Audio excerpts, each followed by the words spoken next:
வணக்கம் TNPSC dreamers. இன்றைக்கி நம்ம பொது தமிழ் ப்ரீவியஸ் இயர் கொஷின் பேப்பர்லேருந்து 10 கேள்வி பதில் 10 நிமிஷத்தில் பக்காவாக பார்க்க போகிறோம். வாங்க பார்க்கலாம். நம்ம இன்றைக்கி 2018 குரூப் 4 பொதுத்தமிழ் கேள்வித்தாள்லேருந்து அடுத்த 10 கேள்வி 11லேருந்து 20 வரைக்கும் பார்க்க போகிறோம். ஆல்ரெடி 10 கேள்விகள் பார்த்தாச்சு, சரிங்களா? இந்த கேள்வி பார்க்கலாங்களா? தாமே பாடுபட்டு உழைத்து முன்னேற வேண்டும் என்னும் உயர்ந்த எண்ணம் நம் இளைஞர்களிடையே வளர வேண்டும் அப்படின்னு இளைஞர்களுக்கு உரைத்தவர் யார் அப்படின்னு பார்த்தீங்கன்னா நம்ம பெரியார். ஓகேங்களா? இதை எப்படி நம்ம ஷார்ட்கட்டில் ஞாபகம் வச்சுக்கணும் அப்படின்னு பார்த்தீங்கன்னா, தாமே பாடுபட்டு உழைத்து முன்னேற வேண்டும். ஓகேங்களா? நம்ம ஒரு வயசு வரைக்கும் நம்மளை வீட்டில் பார்த்துப்பாங்க. படித்து முடிச்சுட்டு வேலைக்கு போகிற வயசு வந்ததுக்கப்புறம் வீட்டில் இருக்கிறவங்க பெரியவங்க என்ன பண்ணுவாங்க, நீயா போய் உழைச்சி முன்னேறணும், நீ வேலைக்கு போகணும், நீ இன்னும் முன்னேறணும் அப்படின்ட்டு வீட்டில் இருக்கிறவங்க அடித்து திருத்துவாங்களா? யார்? பெரியவங்க. ஓகேங்களா? அப்போ நம்மளே பாடுபட்டு அப்படின்னு நம்மளை ஒரு பாடுபடுத்திடுவாங்க பெரியவங்க. அப்போ பெரியார் அப்படின்னு ஞாபகம் வச்சுக்கணும். ஓகேங்களா? அடுத்த கேள்வி போலாங்களா? குமரகுருபரரின் நீதிநெறி விளக்கம் என்னும் நூலில் எத்தனை பாடல்களுக்கு பரிதிமாற் கலைஞர் உரை எழுதி உரையாசிரியராகவும் விளங்கினார்? குமரகுருபரரின் நீதிநெறி விளக்கம் என்னும் நூலில் எத்தனை பாடல்களுக்கு பரிதிமாற் கலைஞர் உரை எழுதி உரையாசிரியராகவும் விளங்கினார்? இதுக்கு ஆன்சர் பார்த்தீங்கன்னா 51. இதை நமக்கு உங்களுக்கு ஒரு ஷார்ட்கட் சொல்ல போகிறேன் நான். ஓகேங்களா? இப்போது இதற்குத்தானே ஆசைப்பட்டாய் பாலகுமாரா, அதில் நம்ம விஜய் சேதுபதி பேர் குமார் இல்லைங்களா?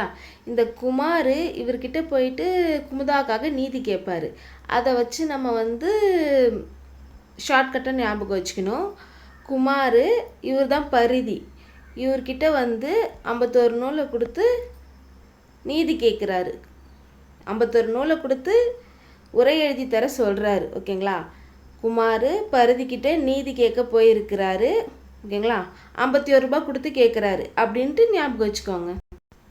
அதெல்லாம் ஒரு பேமெண்ட்டான்னு முறைக்கிறாரு பாருங்க. ஓகேங்களா? அந்த மாதிரி நம்ம ஞாபகம் வச்சுக்கணும். அடுத்த கேள்வி போலாங்களா? தமிழகத்தில் இன்று காணப்பெறும் குடைவரை கோயில்களுள் பழமையானது எது? குடைவரை கோயில்களுள் பழமையானது, அப்போ அதுதான் ஃபஸ்ட்டு. ஓகேங்களா? ஃபஸ்ட்டு ஓல்டு அப்படின்னு சொன்னாங்கன்னா அப்போ அதுதானே ஃபஸ்ட்டாக இருக்கும். நம்ம எந்த ஒரு செயலை தொடங்கிறதுக்கு முன்னாடியும் பிள்ளையார் சொல்லி தான் ஃபஸ்ட்டு போடுறோம் இல்லையா? அப்போ பிள்ளையார்பட்டியில் இருக்கிற குடைவரை கோயில் தான் பார்த்திங்கன்னா மிக பழமையானது. அடுத்த கேள்வி போலாங்களா? தன் இனத்தையும் மொழியையும் பாடாத கவிதை, வேரில்லாத மரம், கூடில்லாத பறவை என்று பாடியவர் யார் அப்படின்னு கேட்குறாங்க. இவர் தான் இவர் ஏன் பக்கத்தில் வந்திருக்காரு, இவர் எங்கேயோ பார்த்த மாதிரி இருக்கே அப்படின்னு எல்லாரும் பார்க்குறீங்களா? நம்மால் தான் இவர், நம்ம பாரதிதாசன். இதை நான் அப்புறம் சொல்கிறேன். இப்போ இவரை பற்றி பார்க்கலாம். இவர் தான் அதை சொன்னது. தன் இனத்தையும் மொழியையும் பாடாத கவிதை, வேரில்லாத மரம், கூடில்லாத பறவை. ரசூல் கம்சதேவ். இவர் பார்த்தீங்கன்னா ரஷ்யா. அதே போல் இன்னொரு இவருடைய இதே போல் வரிகள் இன்னொன்று ரொம்ப பிரபலமாக பேசக்கூடிய வரிகள் இருக்குது. அது என்னன்னா, நாளை என் தாய்மொழி சாகுமானால் இன்றே நான் இறந்து விடுவேன். ஓகேங்களா? அவருடைய அந்த வரிகள்லாம் கேட்கும்போதே அந்த உணர்வே இல்லாதவங்களுக்கு கூட அப்படியே உணர்வு பிறக்கும். இப்போ இதையே பாருங்கள். தன் இனத்தையும் மொழியையும் பாடாத கவிதை, தன்னுடைய இனத்தையும் மொழி, அவருடைய இனம் மொழி அதுதான் ரொம்ப ரொம்ப மொழிப்பற்று உள்ளவர் அவர். தன்னுடைய இனத்தையும் மொழியையும் பாடாத கவிதை, வேரில்லாத மரம், கூடில்லாத பறவை அப்படின்னு சொல்கிறாரு. அதே போல தான் நாளைக்கு என் தாய்மொழி செத்துருன்னா இன்றைக்கே நான் செத்துருவேன், அதை என்னால் பார்க்க முடியாது அப்படின்ற மாதிரி அந்த அளவுக்கு ஒரு மொழிப்பற்றுள்ள கிரேட் மேன் அவர். ஓகேங்களா? ரசூல் கம்சதேவ். ஓகே, நம்பால் ஏன் இங்கே இருக்காருன்னு தெரிஞ்சுக்கலாமா? இவர் இந்தியாவின் ரசூல் கம்சதேவ். இந்தியாவின் வராது, ஏன்னா நம்பால் தமிழ் மொழி பற்றாளர் இல்லையா? தமிழ்நாட்டின் ரசுல் கம்சதேவ் யார் அப்படின்னு கேட்டாங்கன்னா பாவேந்தர் பாரதிதாசன் அப்படின்னு சொல்லணும். இவருடைய தமிழ் பற்றுக்கும் நம்ம குறைய சொல்ல முடியாது இல்லைங்களா, அதனால். அடுத்த கேள்வி போலாங்களா. நோய்க்கு மருந்து இலக்கியம் என்று கூறியவரை தேர்வு செய்க. ஓகேங்களா, நோய்க்கு மருந்து இலக்கியம். இங்கே பாருங்கள், பக்கத்தில் ஷார்ட்கட் இருக்குது. நோய்க்கு மருந்து, மாத்திரை கிடையாது, இலக்கியம் தான் மருந்து.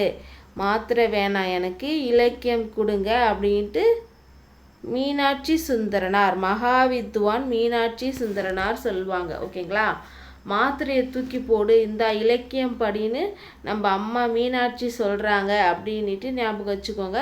நோய்க்கு மருந்து இலக்கியம் என்று கூறியவர் மீனாட்சி சுந்தரனார். நம்மளுடைய ஊவேசா, நம்மளுடைய தமிழ் தாத்தா இருக்கார் இல்லையா, அவருடைய டீச்சரே இவர் தான். ஓகேங்களா, அடுத்த கேள்வி போலாங்களா. அளவில் சனம் செலவொழியா வழிக்கரையில் அருளுடையார் உளமனைய தன்னளித்தாய் உருவேலில் பரிவகற்றி. இப்பாடல் வரிகள் இடம்பெற்றுள்ள நூல் யாது? பெரிய புராணம். இப்போது நம்ம பெரிய புராணத்தில் நம்ம நாயன்மார்கள் பற்றி குறிப்பிட்டு இருக்கிறாங்க. இது பார்த்திங்கன்னா அளவில் சனம் செலவொழியா வழிக்கரையில் அருளுடையார் தன்னளித்தாய் உருவேனில் பரிவகற்றி. இது பார்த்திங்கன்னா நம்ம திருநாவுக்கரசர் இருக்கார் இல்லையா, அவருடைய வரலாறை சொல்கிறது தான் இந்த வரிகள். பெரிய புராணத்தில் திருநாவுக்கரசர் வரலாற்றை சொல்கிறது தான் இந்த வரிகள். இது பார்த்திங்கன்னா நமக்கு தெரியும், திருநாவுக்கரசருடைய பெரிய பக்தர் யாருன்னா அப்புதியடிகள். இவங்களை ரிலேட் பண்ணி கண்டிப்பாக மேக்சிமம் ஒரு கேள்வி வந்துடும்.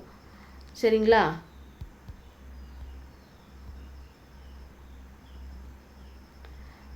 ஏன்னா இப்போ அப்புதியடிகள் இவர் திருநாவுக்கரசரை குலதெய்வமாக அவங்க வீட்டில் பூஜிப்பாங்க. அப்புதியடிகள் திருநாவுக்கரசர் பெயரில் நிறைய தொண்டு செய்வார். அவர் ஒரு தண்ணீர் பந்தல் வச்சு போகிற வரவங்களுக்கு அவங்களுடைய தாகத்தை தீர்ப்பார். அதை சொல்கிறது தான் அளவில் சனம். நிறையா ஜனம் போகிற வழியில் தண்ணீர் பந்தலில் தண்ணி குடித்த கதை தான் இந்த வரிகளில் சொல்ல வராங்க அப்புதியடிகள். இதை பற்றி நம்ம இன்னும் ஒரு 2-3 கேள்வியாக இந்த ஸ்லைடில் பார்த்துடலாம். இது மாதிரி தண்ணீர் பந்தலில் தண்ணி கொடுப்பாங்க, நிறைய தொண்டு செய்வாங்க. திருநாவுக்கரசு இதெல்லாம் கேள்விப்பட்டுட்டு அவங்க வீட்டுக்கு யார் இவ்வளோ பண்ற, என் பேரில் இவ்வளோ தூரம் பண்ணுறாங்கன்ட்டு போய் பார்க்கும்போது அப்புதியடிகள் வீட்டில் இவருக்கு ஒரு திருவுருவ சிலை வச்சு இவங்களை வழிபடுவாங்க. இவங்க தான் திருநாவுக்கரசர் தெரிஞ்ச உடனே அவங்க வீட்டில் ஒரு வேளை உணவு அருந்த சொல்லி கேட்பாங்க. சரின்ட்டு இவர் நான் கோவிலுக்கு போயிட்டு நான் சாப்பிட்டு போகிறேன், ஒரு வேளை மட்டும் சாப்பிடுவேன், இவங்க தங்கணும், இங்கே இருங்க, ஒரு நாள் இருங்க அப்படிலாம் கேட்குறப்ப, இல்லை நான் ஒரு வேளை சாப்பிட்டு போகிறேன். இந்த அப்புதியடிகள் எந்த அளவுக்கு பற்று உள்ளவர்னா அவருடைய மகனுக்கும் அவருடைய ஒரே மகனுக்கும் திருநாவுக்கரசர் அப்படின்னு பெயர் வச்சுருப்பார். ஓகேங்களா, சரின்ட்டு நான் உங்கள் பையன் சின்ன திருநாவுக்கரசர் கூட தான் சாப்பிடுவேன் சொல்லிவிட்டு இவர் கோயிலுக்கு போயிட்டு சிவபெருமானை பூஜிச்சுட்டு வராரு. இவருக்கு வீட்டில் விருந்து ரெடி ஆகுது. அவங்க அம்மா என்ன சொல்கிறாங்க, அம்மா மீன்ஸ் அப்புதியடிகளுடைய மனைவி அவங்க பையனை கூப்பிட்டு நீ போயிட்டு அவருக்கு இலை அறுத்துட்டு வா, நல்ல இலையாக சொல்கிறாங்க. இவர் அந்த டைம் வெளியில் போயிருந்துருப்பார். இலை அறுக்க போனவன் பாம்பு கடிச்சு அந்த இலையை எடுத்துகிட்டு அவங்க அம்மா கிட்ட கொடுத்துட்டு கீழே விழுந்து இறந்து போயிடுவான். ஓகேங்களா, அப்புறம் திருநாவுக்கரசர் அவங்க பையன் கூட தான் சாப்பிடுவாங்க. பையனை கூப்பிடுங்க, மகன் இறந்தும் அவருக்கு விருந்து கெட்டுறக்கூடாதுன்னு மகனை உள்ளே வச்சுட்டு இவங்க 2 பேரும் அவருக்கு விருந்து போகணும், இல்லை அவர் மனசு நோகக்கூடாது அப்படி சொல்லிட்டு விருந்து போடுறதுக்கு போகிறப்ப உங்கள் மகன் வரணும், இல்லை வந்தால் தான் நான் சாப்பிடுவேன்னு சொல்லும்போது உண்மையை சொல்லி அப்போ திருநாவுக்கரசர் ஒன்று கொலாம்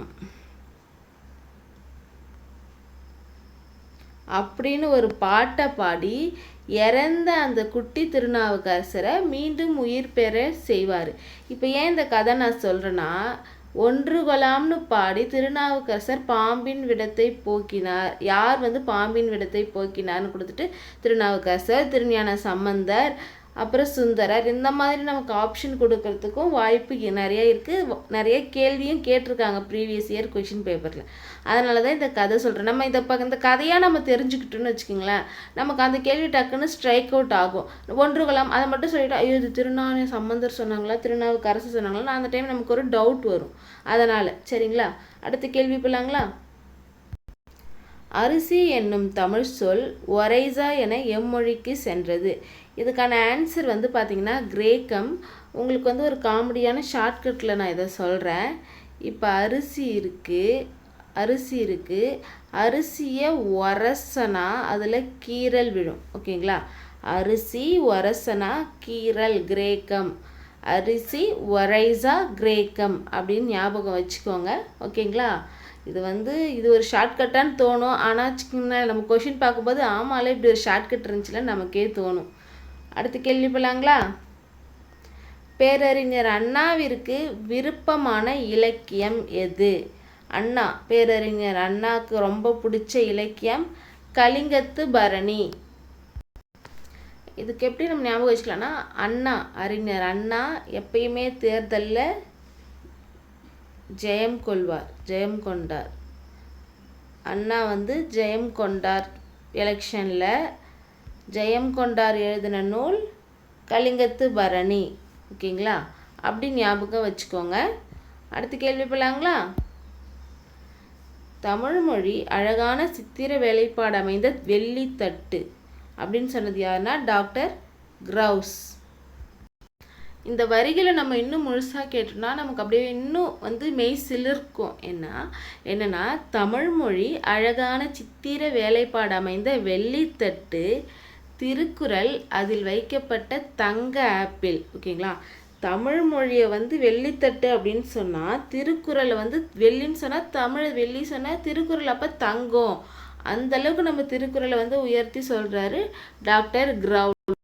டாக்டர் கிரவுல் வந்து ஜெர்மனியை சேர்ந்தவர். ஓகேங்களா. நம்ம நாடுன்னு இல்லை, எல்லா நாட்டையும் உலகத்தில் இருக்க எல்லாருமே வந்து பார்த்திங்கன்னா நம்மளுடைய தமிழ் மொழியை பற்றி சொல்லாதவங்களே இல்லை. அதுக்கு தான் சொல்ல வரேன் ஜெர்மனி அவர் அப்படின்ட்டு. ஓகேங்களா. அடுத்த கேள்வி போலாங்களா. மன்னிப்பு எம்மொழி சொல். இங்கே பார்த்தீங்களா நம்மளுடைய கேப்டன் வந்துட்டாரு.